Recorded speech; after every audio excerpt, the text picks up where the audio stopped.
Greg here, another edition of Now Age TV with my friend Paul Street. And hey, Paul. Hey, how you doing there? Good. And, I always tell people, James Bond may have defeated Dr. No, but he never defeated a Marxist historian doctor like Dr. Paul Street. Oh, absolutely. Yeah. So I don't know if you have anything to say to that, but Liberal academic department chairs have defeated me, but yeah, no, never any dastardly evil enemies like Dr. No. yeah, Yeah. there you go. So we're going to get right into it. Your piece on TruthDig, truthdig.com. People should go to Yeah. TruthDig if they don't go there. Last week, why does the U.S. hate Iran? Think oil and strategic power. So they're Yeah. not just like, they're not like inherently bad people, you're saying. I mean, they've been there they've been there a lot, what, like 10 times longer than we've been here, maybe? Oh well, Iran's actually sort of the nation-state representative of the longest-lasting actual autonomous civilization in that region called Persia. Yeah. I doubt many Americans even know that.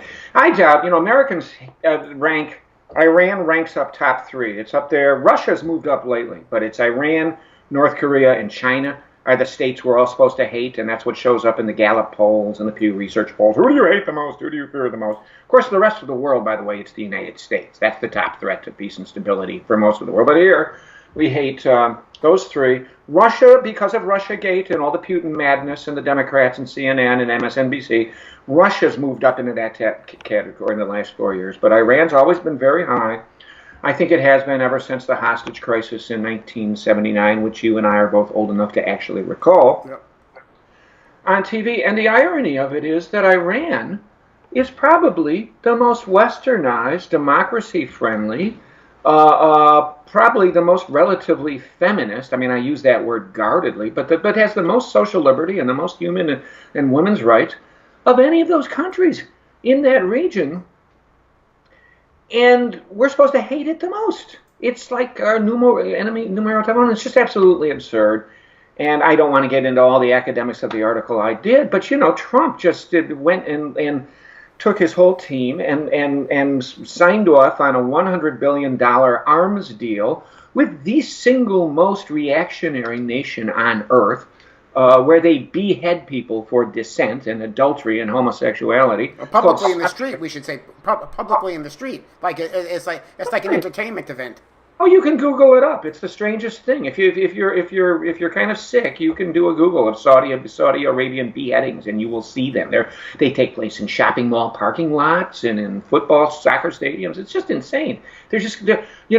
And those are our buddies, And it all goes back. If you really trace this history, it goes back to oil. And the reason we have to hate Iran, which probably most Americans could not locate on a blind global map, which most Americans probably think they speak Arabic there and don't know that they don't. And in fact, most most Iranians speak Farsi. They speak a Persian dialect. They're Shiite Muslims, and Americans know they're supposed to hate them because they're Muslims, and Muslims are bad.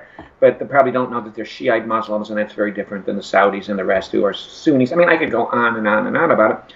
But really what that article comes down to is that Iran's great sin, in many ways, with a different ideological aspect to it, is the same sin that the Vietnamese committed against U.S. foreign policy. It's the same sin that the Cubans commit against U.S. foreign policy up to this day, and that Latin American leftists in Venezuela and Bolivia and Ecuador commit up to this day. It's the sin of national independence. And just this incredible, wild, wacky belief. Imagine that their own natural resources and human resources ought to be there primarily for their own benefit and for their own development and for their own autonomy as a proud civilization, not just to be put up for sale and exploitation by global investors led by the United States. And we've never ever really forgiven them for that, and particularly after the Iran was safely as part of the American imperial project up through the revolution in 1979, sort of along with Saudi Arabia and Israel. They were the three great pillars of U.S. control of oil in the Middle East, which was about controlling the flow of oil because of the critical leverage that the power over the control of Middle Eastern oil gave the United States over the rest of the advanced industrialized capitalist world. Not just to fill up our SUVs, not just to not just cheap, a cheap tank of gas, but oil as the ultimate stupendous strategic material prize, and that's all over U.S. foreign policy documents after World War II. You got to control the oil because you control the world by controlling the oil, and they broke off from that, and then we've been trained and conditioned and told to hate Iran above all ever since. Right. Ever since 19. And people should know a little bit about the concept of manufacturing consent. How does this all happen? You can't just, come up with a story and float any bullshit by people and just have them accept it without having this process of what Chomsky called manufacturing consent. I absolutely agree with that. The only footnote I always add to Chomsky is if you really want to see manufacturing consent, it just isn't in the official news media in the 5:30 nightly news or PBS or in the New York Times, the Washington Post. You will see Iran demonized and anybody that's against U.S. control of the world, because Uncle Sam owns the world, capiche? And anyone who challenges that is routinely demonized in Hollywood, and in commercial media and in so-called entertainment media, which is not just entertainment and diversion and distraction, a la Aldous Huxley. It's not just the news media has the propaganda a la Orwell, and the entertainment media has the distraction a la Huxley. There's the entertainment media is richly ideological. At the same time that the news media and the official political media has become increasingly permeated and penetrated by entertainment culture. Witness the presidencies of a former grade C movie actor Ronald Reagan, and now a reality talk show Twitter addict and malignant narcissist named Donald Trump, the orange-tinted beast, hair Donald, clockwork orangutan himself. So Sorry, I'm gonna for link that long-winded answer. I'm going to link to that piece in Truthdig and get to what I put out this week. I do my weekly Now Age Minute, and as the way I write, I have to find some sort of a song or a musical entree to title. Otherwise, I can't find a way in to this. And I was actually there's a new Roger Waters album. I guess we'll talk about later when I do a little musical segment. Is this the life we really want? Which is quite a haunting, brilliant. I'm hypnotized by it. But I kind of use it as an entree to say, is this the life we really want now? Like after we've been so kind of slapped around and by not just capitalism but neoliberalism, which it's just important for people to understand. It's just free market capitalism that happened as a result of the Chicago School of Economics in the 70s. Milton Friedman and that whole crowd taking all the shackles off, taking the regulations off. Then for a lot of it's neoliberalism is capitalism returning to its norm. Sure. Yeah. No doubt. Yeah. I mean, without the New Deal kind of protections. Right. Yeah. And I kind of get it. So I kind of threaded together what happened in that fire in London. We saw was a breakdown of regulations, building regulations in England, and how both Reagan and Margaret Thatcher kind of ushered in this deregulatory neoliberal era in the 80s. And then how it affected us in our, in manufacturing, you could look at it all down the line, from how Amazon's affecting now Walmartization, and then extending it to what happens in these towns is that they become just like dustbins of opiate addiction, the whole cycle. Yes, so you don't have to go far from where I'm sitting right now in rural Iowa to find rampant opiate addiction and meth addiction and all that. Yeah. There's a book about some town in Iowa called Methland out that was on the New York Times bestseller list a while back. Yeah. And the town directly to my north, Delray Beach, Florida, now made national news, because of its it's got a big rehab culture, and because of loopholes in Obamacare and what have you, because now people stay on their parents' insurance till they're 26. It's stipulated that they could relapse, as often as possible, and that has to get covered somehow by Medicaid. So with these sort of unscrupulous sober house operators do is that they get these recovering addicts to relapse, and they drop them off at some sort of treatment center, and they get like $500 a head. And the mayor. Is there evidence? Is there evidence that is that's explicitly understood that that's what they're doing? I mean, they're doing. Yeah, this it made the front page of the New York Times the other day, and it made NBC News nationally. Yeah, the mayor of Delray Beach is saying, "I'm powerless here." I mean, there's just loopholes in in federal law, particularly what happened with Obamacare, that they found some loophole and they just kind of blasted a hole through it. And it's a horror show, sort of what's happening. But all this is sort of extending down from, everybody's sort of, the capitalism that sort of like brings up the sort of the greed factor out of humanity, wherever. And as times get more desperate, you see more desperate acts like we have, So, the question being, is this the life we really want? The question for me becomes, I always had a kind of sort of sensitive artistic temperament. I never really felt, sort of acculturated or comfortable in the sort of competitive, capitalistic, dog-eat-dog, social Darwinist thing that just seemed like how this country runs. I always felt like I felt unsafe, sort of in this and this sort of unsafe sensibility of it has just gotten worse and worse and worse since the 80s. I mean, since I came of age, first election was 1980, presidential election, and I saw where it was going then. I saw when 1988, when George Bush the first promised us a new world order. Those of us on the left, we knew what he was talking about. And we see now what that is, because ultimately Bill Clinton ushered it in. So we see it's been the sort of two-handed game where it's like, okay, they just passed the baton back and forth, and it's been like this. Well, that was an announcement of the impending collapse of the Soviet Union and the extension of the neoliberal capitalist regime into Eastern Europe and Russia, and also that we would do any goddamn thing we want, and there was no longer any deterrent anywhere to stop us. I mean, the Berlin Wall comes down, and they just savagely invade Panama and get wrapped up in a spurious invasion of Iraq that probably never would have happened, if the Soviet Union had still been around in that particular case. And as Daddy Bush so famously announced, we licked the Vietnam Syndrome in Iraq, which is just ridiculous because they lost very few troops, and the Vietnam Syndrome was about, we're not going to lose troops in quagmires abroad. And he also said, this shows for all now in the New World Order that what we say goes. What we say goes. That's what the neoliberal order.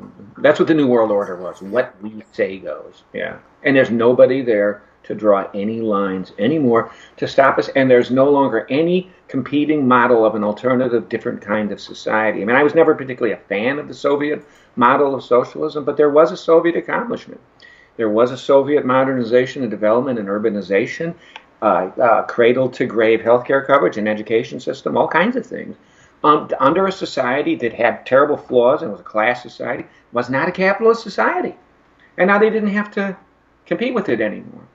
Of course, they spent it to death. The military spent it to death. But anyway, that's my little tangent. Yeah. And the other thing I'd say, too, is that, Reagan and Thatcher usher the neoliberal era in to some extent, but then Tony Blair and Bill Clinton and Barack Obama embed it in ways that probably Republicans never could. And before Reagan, there was Carter and a beginning of deregulation and financialization too. So it is a very bipartisan kind of thing, and even parties that call themselves socialists in Western Europe are neoliberal now. Yeah, and the greater question I was really asking, is this the life we really want? I've always sensed that it's not the life I want. I got a beautiful wife, family, all those things are great. Great relationships, but the greater society, I always felt like it's not. It feels unsafe, and it's felt more and more unsafe. And we don't really get to ask that question. In other words, we're told by the sort of personal growth, personal responsibility people that if you're not happy with your situation, then it's your thinking, it's your attitude, it's your lack of mindfulness, it's your lack of gratitude, it's your lack of positivity, you're negative, blah, blah, blah. The truth of the matter is that, I always say, if you feel anxious, you're totally healthy and normal, because that's how you should feel. Not only anxious, Well, but pretty yeah. freaking pissed off. I think you and I agree with some aspects of Chris Hedges' writing and Barbara Ehrenreich's Yeah. critical writing on this mandatory kind of happiness and this denunciation people as dysfunctional if they happen to be upset about escalating forms of economic and environmental insecurity. I mean, this is a country now where half the population is either poor or near poor. If we had a real poverty level that it matched its cost of living, probably half the population's poor. There are tens of millions of children living below half of the poverty level in this country. The top tenth of the top 1% has more wealth than the bottom 90%. Half the population has no assets at all, none, like nothing to pass on to the next generation. Half the millennials now say the American dream is dead. Half 18 to 29-year-olds say the American dream is dead for me. And 51 of them think that capitalism sucks. Imagine that. So this is definitely not the world that we want or anyone want. I was really struck in your piece by this notion. What did you just say? The greed factor, the way the greed factor comes to the fore. I have always thought that human nature was a complex amalgam of all kinds of things, and there's a lot of self-interest and selfishness on the worst margins. There's flat out malignant narcissism, which is the entire life of Donald Trump, and there are other forms of narcissism, like Barack Obama, if you ask me. And then there's a lot of, more typical is altruism and concern and community and genuine empathy and concern for the common good. But this system, which we never voted on, in this world that we were born into that we never made, selects the worst, most egoistic and selfish and competitive aspects of human nature and elevates them and deifies them. And it is all over. When I watch a pop a movie in or I go on Roku, I just can't believe how ubiquitous these messages of self are, and this notion that anybody's poor or sick, that it's their that it's their own fault. It's just pervasive. And I tell you, most Americans now, I am told in polling data, can more readily imagine the end of life itself for the species than they can imagine the end of capitalism, which is a system which is arguably ending life on the planet right now, literally putting livable ecology at stake. But that's just phenomenal. And you want to know how hegemonic this system has become for so many people. If you talk to a therapist or someone in this self-help culture, and you bring up this problem that I think you rightly raise again and again in your writings, which is, capitalism, you will be told that is outside your and our quote-unquote sphere of influence, right? The serenity prayer, may God give me the power to focus on what's within my sphere of influence and to stay away from things that are, well, you take the system that's destroying life on Earth and take it and put it in the category of, we can't touch that because it's dysfunctional to focus on something that's outside of our sphere of influence. You're setting humanity up for an epic fail. Yeah. And and similarly, the fact the Pentagon budget and they go unaudited and that's okay. That's all supposed to be. Oh, just shut up and go about your business. But the thing that was completely missing in Bernie's campaign. Yeah. I want to get into that a little bit after we talk about the Democratic soap opera. In my term limits for celebrities piece, I kind of elevated Amazon to celebrity, and they need to be term limited. I can say proudly, I've never made a purchase on Amazon. I've always felt like, this is bad shit. This is bad shit. Because, what happens now, you go into your local retailer, any local retailer, they're a showroom for Amazon. People go in there, they see what they like, they go on their phone, and they buy it on Amazon. I mean, it's become, it's taken the Walmartization of local economies and just, into some weird, other land. It's a hegemonic force, yeah. Yeah, and with their buying of Whole Foods now it really kind of came to it because, and both of us are sort of invested in concerned about natural foods and such. Right. And you know, there was, and I just want to kind of read this one piece that I wrote because I thought it was good and kind of pointed to the way I saw it. But that, you know, talking about the antitrust laws that would have prevented somebody like you know, an outfit like Amazon taking over market share the way they have. In the 70s changed. So before that, it was a market share. Now it's about prices. This became out of the Friedman sort of Chicago school thinking, neoliberalism, which is like, you can get as big as you want just so your prices are still low.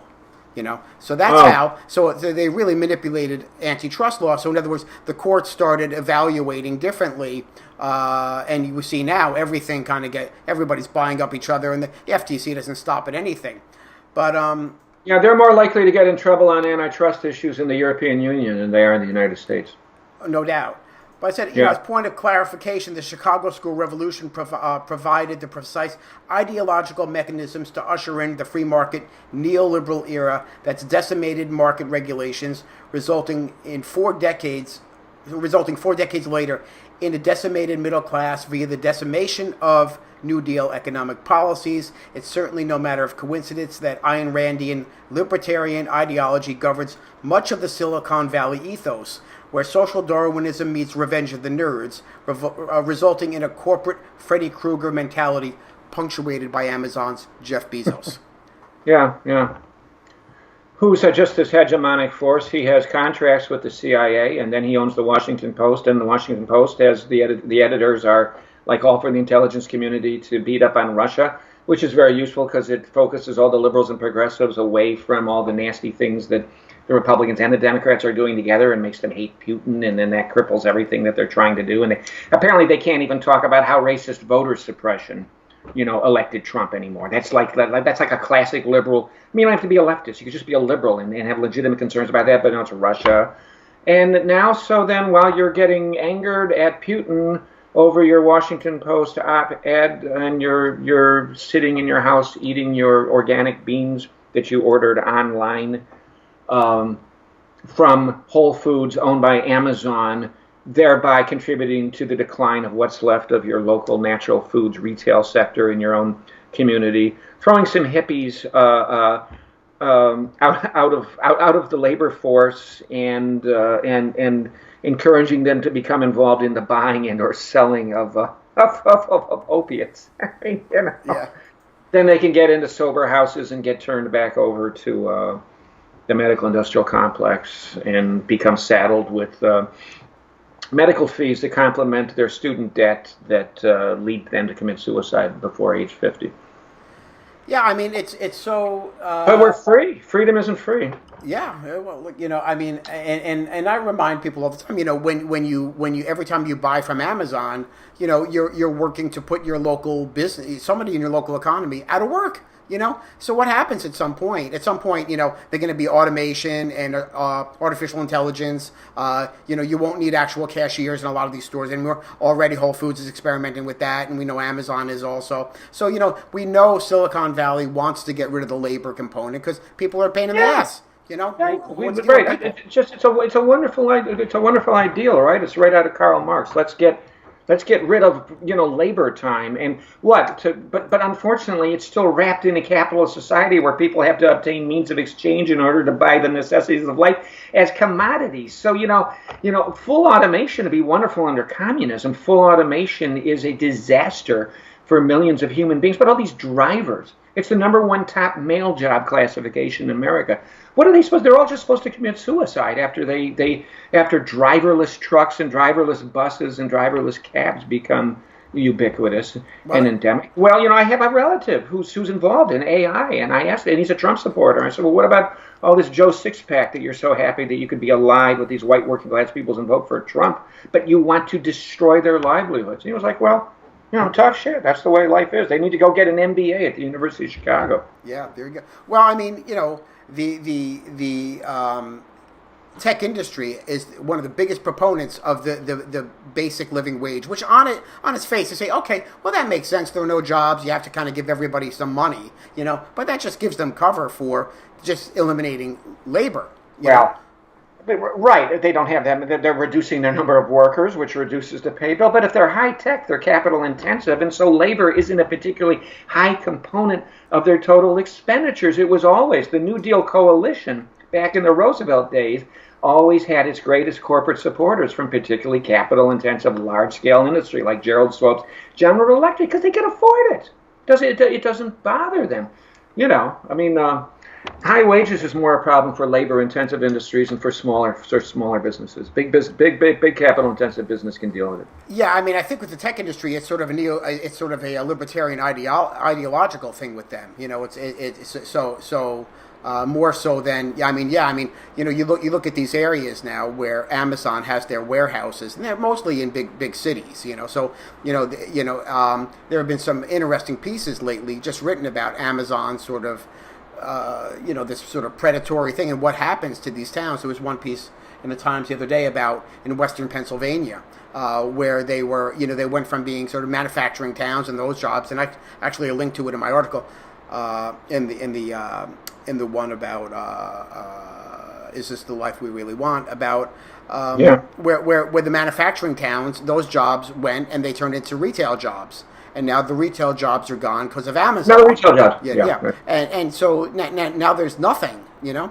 And it's not even like the tech companies steal the jobs out of there and they bring in a warehouse. No, the warehouses go to like urban areas, not to these small towns, you know. So there's no recompense. There's no thought of it. There's no conscience in any of it. It's just like the ultimate medium is the message thing. Well, I'm not that far from the real rural upper Midwestern countryside. In fact, I'm in a campus town blue zone that's surrounded by red rural districts. And, you know, what they talk about out there is prisons, casinos, and pig farms. Those and meth, too, you know, the opiate industry. Those are your growth industries. And, you know, there's poverty levels and behavior patterns now that are very sort of mimicking in many ways of what you can find in black inner city ghettos and on Indian reservations now. There's just a decline in the quality of life and a disintegration, and children are being born into meth-addicted homes. It's just phenomenal what's going on. The outskirts all over. Yeah, but I mean, white America. What white America is having the kind of poverty that is, you know, I mean, there always was the Appalachia, you know, but now there's this kind of rural upper Midwestern variant of it. Yeah, there's that, and I also think that. The case can be made, and I try to make it in my piece, that you know, the society, the rules of the society, the rules of engagement breed mental illness. Either you kind of acquiesce and acculturate to it, and you become an insensitive kind of, you know, just kind of, you know, competitive boob. You know, you let the chips fall where they may. I'm going for my piece of the pie, American dream. You know, whatever, you know, stock, blah, blah, blah, blah, you know, Jeff Bezos kind of thing. And you know, in that light, nothing else matters. Or well, it's a scarcity mentality and a desperate mentality, and it's just everyone's just kind of hanging on. So many people are one or two paychecks away from not being able to pay their mortgage or their rent. And I mean, I saw it in higher ed. Yeah. I saw it in education, right? I mean, I was just always amazed with the Norman Finkelstein case at DePaul. It was just outrageous, the elimination of this guy's tenure that was granted him by his department chair and then by a Senate-wide, a faculty-wide Senate at DePaul University. And who's that idiot from Harvard that was in the OJ, that would led the Dershowitz, who was completely exposed as a ridiculous plagiarist, an absurd infantile-level plagiarist by Finkelstein. But who's a big hoo-ha. He's on CNN all the time, and he was involved in the O.J. Simpson case, and he's a Harvard law professor. That guy came in and single-handedly took Norman Finkelstein's job away, and you'd think, well, if that doesn't spark a faculty strike, a general strike at DePaul University, or a sympathy strike in the political science profession, but it's unthinkable. There's no solidarity at all. Now, this is in the professional class. I mean, this is with people with tenure. Yeah. They don't want to fuck up that deal. They don't want to mess with lifetime job security and you know, and having to, you know, having somewhat decent salaries and only having to teach 2 courses a semester. So goodbye Norman, and goodbye Ward Churchill, and goodbye Stephen Salacia and other left academics. You know, I realized I didn't want anything to do with these people anymore after Norman Finkelstein was just cut, just professionally decapitated. After Ward Churchill at Colorado Boulder was just professionally decapitated, and now there's on many cases like this. It's just disgusting. I mean, sometimes they're fairly decent people that don't do anything, but their silence is really disgusting. Yeah, and then there's the other side of society, people who resist the sort of economic system, and you're made crazy by that too, because you're you'll pay a price. Yeah, I mean, it's like you're constantly battling the elements, on a day-to-day basis. So either way, it makes you crazy.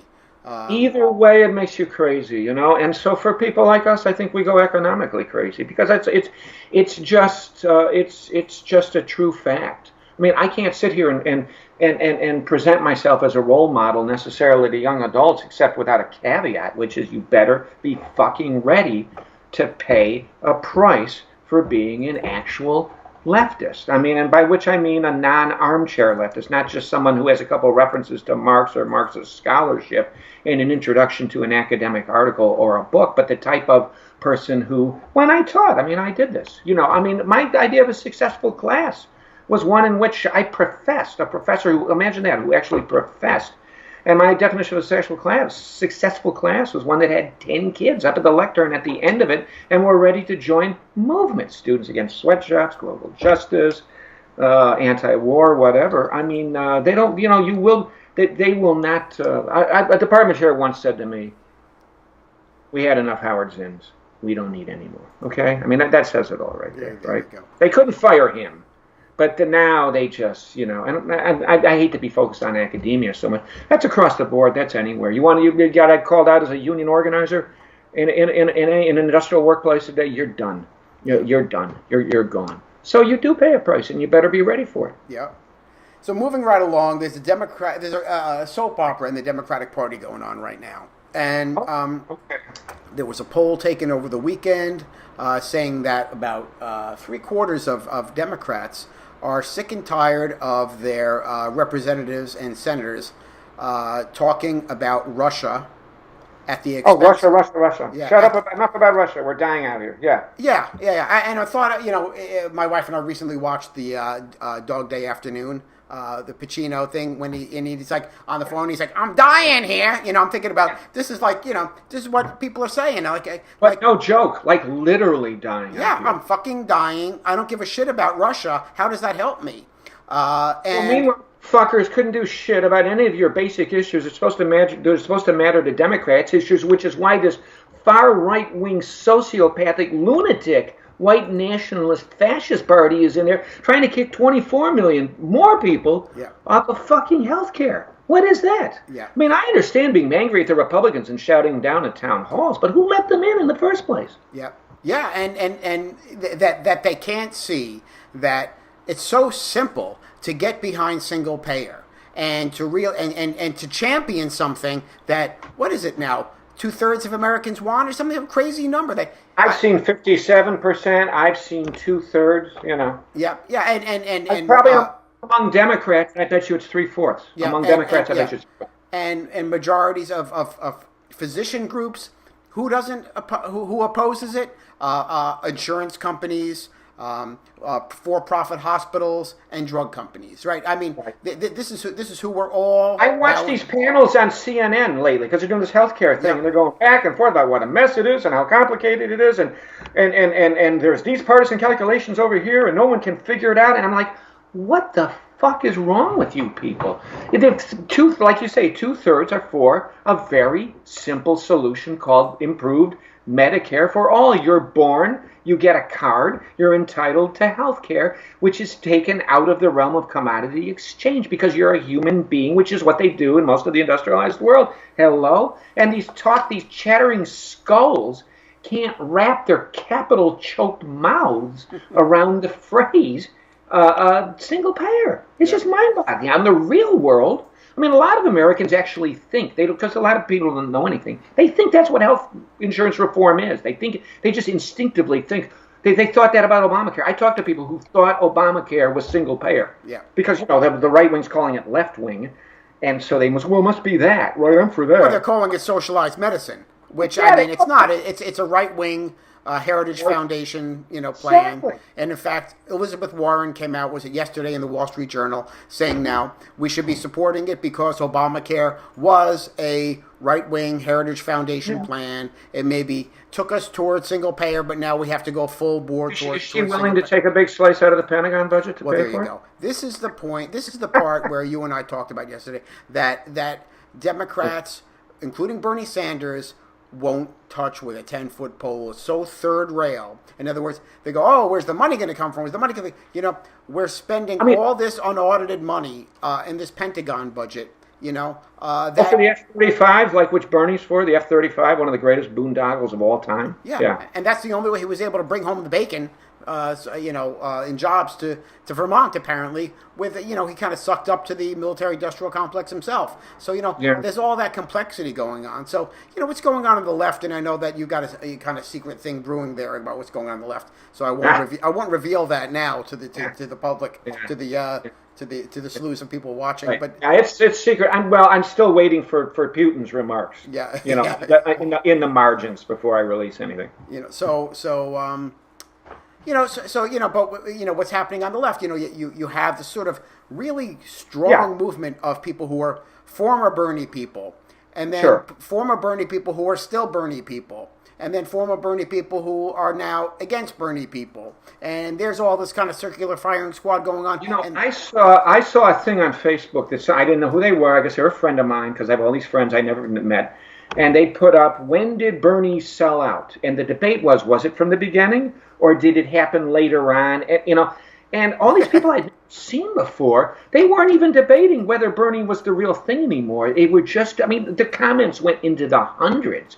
And their raging debate was about when he sold out. And the consensus was that actually the far left, people like you and me, were right from the start. I don't know consensus. The majority opinion was the guy was a sheepdog and a Democratic Party company man from day one. Yeah. Well, who knew? And these were Bernie people. So they're feeling a little burned, apparently. Yeah. Yeah. Feel the burn. Obama has been living it up. We would say, former President Barack Obama. Yeah, because we don't want to just call him Obama because people get mad. But I mean, not only living this luxurious life, but publicly, it's all over. You can't go anywhere without seeing him. He was in Marlon Brando's Private Island. What's he doing? It's talking points for Fox News and Breitbart, isn't it? Yeah. Well, it's interesting because I sent you this piece. This is from Fox. Now, I've been saying for a long time, pretty much since Obama was elected in 2008. And then, it was pretty clear that, he was a neoliberal Clintonite who just kind of played a little three-card Monte on us in the campaign. That what his post-presidency would be like. Would it be like Bubba or would it be like Jimmy Carter, And, and my sensibilities was, he was going to go the Bubba route, But now it's gone even more insane. It's worse. It's worse because he's rubbing it in the face. No, it's worse than I thought. I did not expect this. This is just crazy. So strangely enough, though, in this piece that Fox did, and life's getting crazy when you start quoting Fox. Pat Caddell, remember, he was strategist under Jimmy Carter. He was the pollster and strategist for Jimmy Carter. Pat Caddell. Who's this? Who? Pat Caddell. Okay. He was quoted in this piece, and he says these trips are like the lifestyles of the rich and famous. Oh, yeah. Okay, said Democratic strategist Pat Caddell. The former advisor to ex-President Jimmy Carter believes that President Obama's vacations are unprecedented and a far cry from how Carter spent his first few months out of office. Yeah. And, answering my question there, which I've had, and it's so obnoxious. And yet I saw somebody post yesterday that, give the bro a break. Because white people can act like this. Okay, let that's right. You're a racist because you're offended by this. There we go. We're going to resurrect that one. Okay, good. Yep. Yeah. It's just, Anyway, I'm going to work on a piece for this weekend. Just sort of what's going on. Some things surprised me about Obama. I as you know, I was out against the Obama phenomenon because I knew him from Chicago, and besides which, I'm a raging leftist anyway. But even this is beyond the worst nightmare that I had about his post presidency. And what is amazing about it is how little he seems to care, even about elementary liberal democratic politics. Because every time he shows up on a yacht, sipping pina coladas with celebrities, a yacht owned by some mega billionaire like Dave Geffen or something, it's just rich, told you so talking points for the white nationalist right wing that he's supposed to hate, which he really doesn't hate, and he's just rubbing progressives' faces, in the dirt. It seems to me every time he does it. So I hope people are hating this. I hope they're out denouncing it. That would be a sign of mental health if they're doing that. Yeah, I mean, and I bring all this up about the Democrats because you and I have been disconnected from that sort of wing of insanity for quite a long time, but coming off your surrounded by it. Coming off your piece about and get surrounded by it, coming off your piece about impeaching the Constitution a couple of weeks back, and really laying out why it's literally impossible for a third party to get a seat at the table politically, right? Oh yeah. So if we take that, because I've been a dedicated Green voter for 20 years now, we'll never get a seat at the table. It's not going to happen. Oh, I always vote Green. You probably do too, but I do so completely without illusion. Yeah. I mean, first of all, I don't prioritize electoral politics. I prioritize social movement politics. And second of all, I know how our system is set up. I mean, what was the high water mark of the Green Party ever? Ralph Nader, 2000, 2.7. Yeah. Okay? Jill did not crack 1. Yeah. Yeah. So we take that as it is, and the notion that you've been saying lately that we're going to hit 500 parts carbon per million by 2050, which means melting of Antarctica.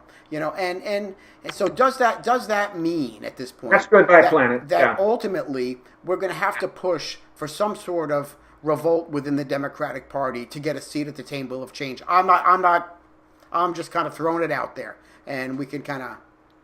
See, I'm not puritanical about any of this. I'm not puritanical about the names of things. I mean, if the communist revolution that I want would be done in the name of Roger Waters, or the Roger Waters Catholic anarchist liberationist Ferengi Party, I don't give a shit.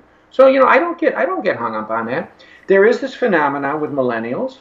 51% of 18 to 29-year-olds, and I imagine if then you went within registered Democrats, within that subcategory, probably be 60%, 2/3, think that capitalism isn't the way to go anymore. There was this huge generational rift, and I saw it very clearly between the Clinton people and the Bernie people in Iowa when the caucus happened, and I like those kids. I like those Bernie kids. I have a lot of problems with Bernie. Yeah. But I like a lot of the Bernie kids. I'm too old now. I'm jaded. Yeah. I have been getting the lecture from all-knowing, pragmatic sort of liberals literally since grade school about the Democratic Party is going to come around.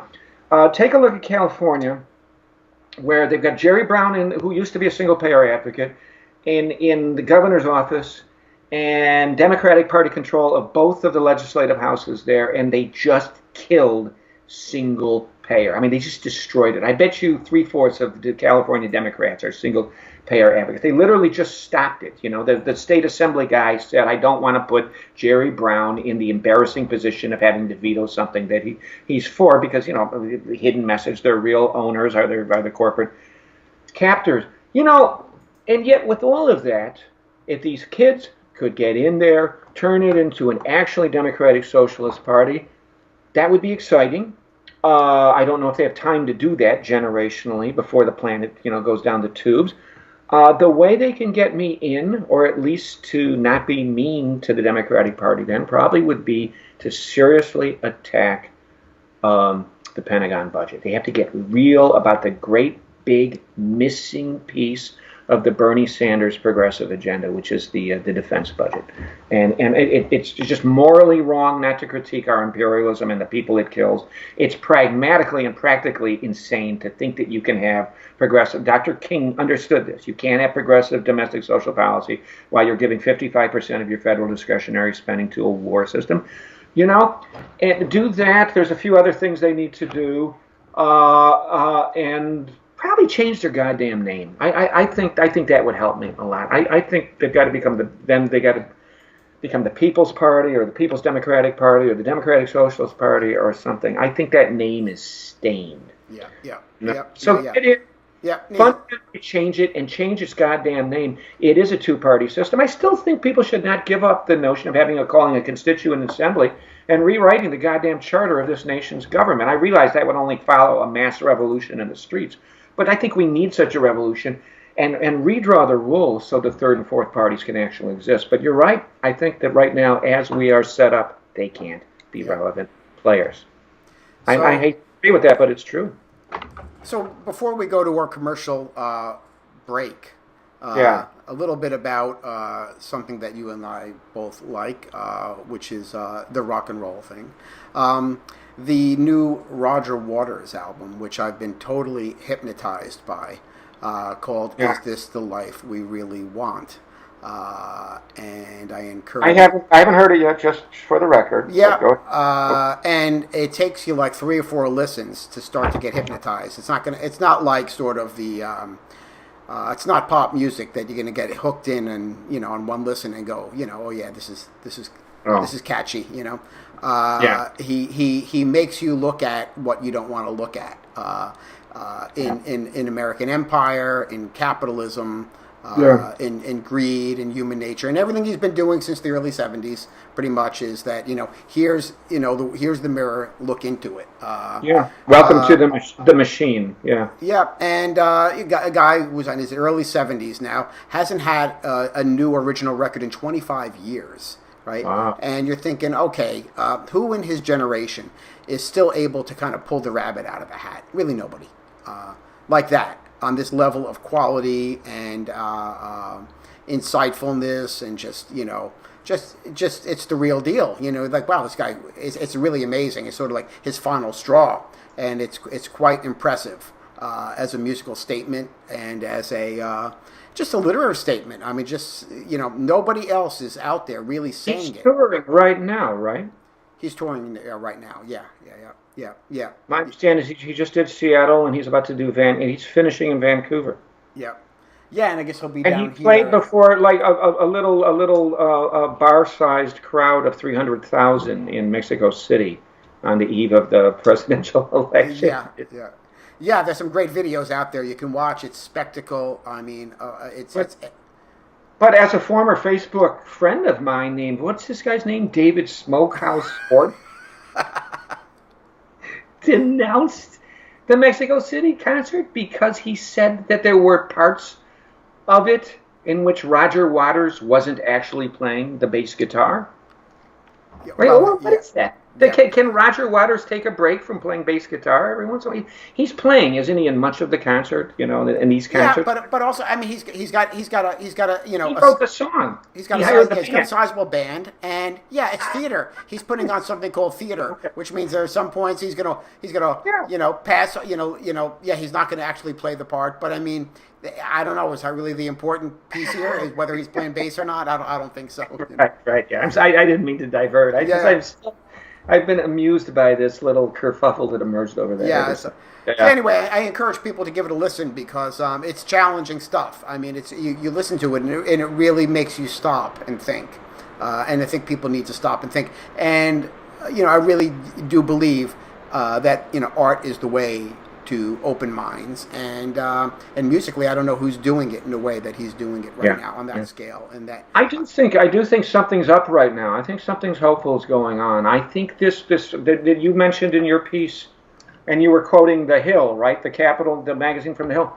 All these people, they're fed up with this Russia thing. Enough with Russia, like you say, Al Pacino. We're dying out here, and it's not a joke. It's like literally people are dying out here.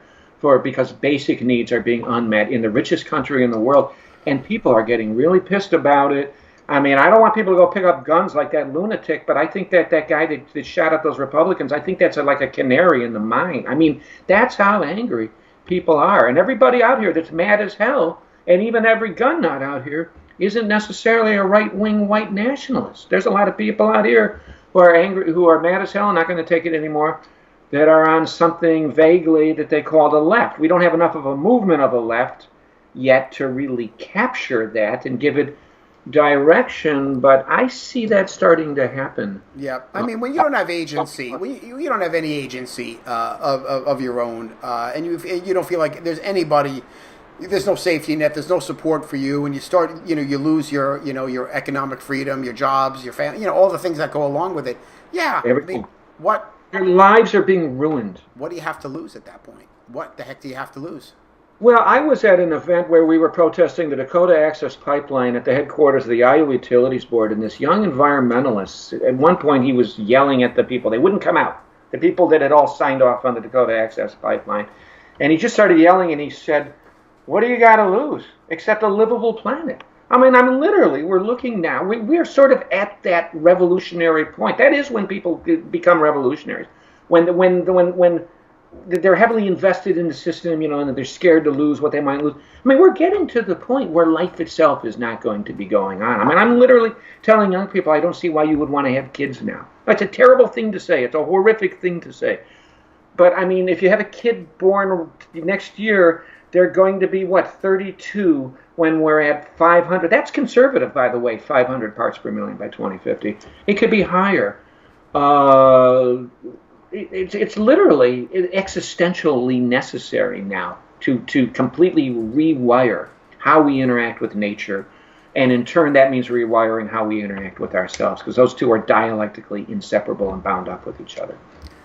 Well, on that note, we're going to go to our commercial break before we break off and say that if you like what we do here, why wouldn't you like what we do? I mean, how Paul's writing. Are you kidding me? My writing. Look how emotional we are. Look how entertaining we are. You could go to Paul's website or my website and click the support button. Yeah. And that's all you have to do, and it tells you what to do from there. So there'll be links, of course, and all those things to make it easy for you. All you have to have is the willingness. The willingness. Right. Isn't there usually some sort of pitch where people, they say something on the PBS about how much you spend on coffee every year, or how much you spend on your cable television every year? How about that? Cable television. Drop your cable, which is just propagandizing you anyway and leaving out everything that matters. And support some independent left bloggers, writers, musicians, musical critics, and so on and so forth. Yeah, and neither of whom has any dreams of getting rich, or is not trying to get rich, but is basically just trying to have a remotely sustainable existence on the popular left. Agreed. Till the next time, next week. You bet. Okay. Bye bye. We'll talk.